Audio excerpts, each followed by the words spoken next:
Il s'est retrouvé dans la lumière malgré lui. Depuis fin novembre dernier, Jean Castex est le président directeur général de la RATP.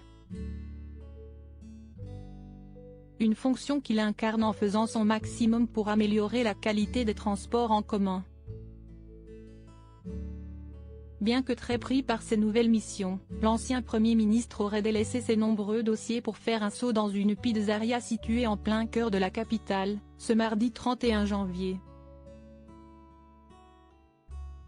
Au cours de ce déjeuner, l'ancien bras droit d'Emmanuel Macron a croisé le chemin de Fiona O'Loughlin.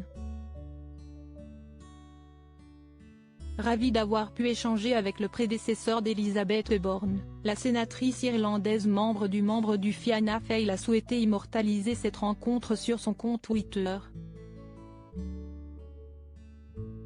Très heureuse de rencontrer par hasard Jean Castex, ancien Premier ministre de la France, a-t-elle écrit en légende de ce cliché sur lequel les internautes ont pu la découvrir tout sourire auprès de l'homme politique. Cependant, il y a un hic.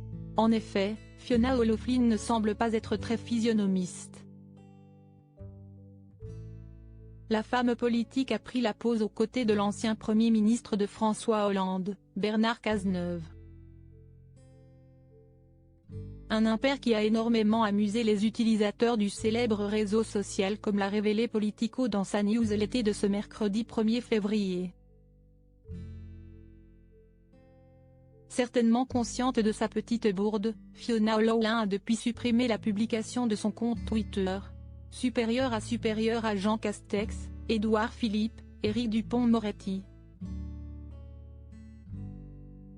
Découvrez les politiques quand ils étaient plus jeunes et Jean Castex a tiré un trait sur la politique remettre d'aplomb les transports français, telle est la nouvelle mission de Jean Castex à la tête de la RATP.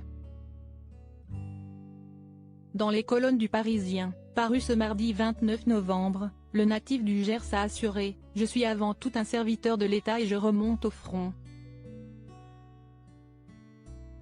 Après, c'est au pied du mur qu'on voit le maçon.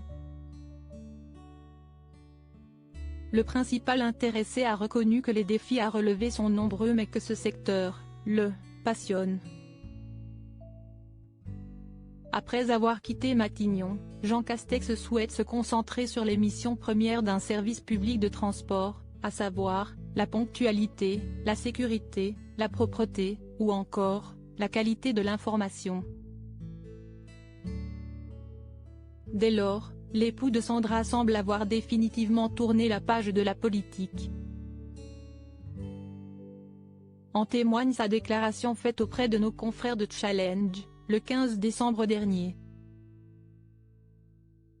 La politique, j'ai déjà donné, a-t-il assuré en niant une éventuelle candidature à la présidentielle de 2027. Une réponse claire et précise qui a mis fin à certaines rumeurs. Il y a quelques semaines, certains disaient l'ancien Premier ministre aussi ambitieux que les autres, mais il se trompait. L'ancien chef de gouvernement à l'accent chantant n'a pas du tout envie de remettre les pieds dans le milieu concurrentiel de la politique, et se sent très bien dans son nouveau poste, qu'il compte incarner avec sérieux, sans penser à un autre rôle de service public. Crédit photo, Alexandre Ségara panoramique.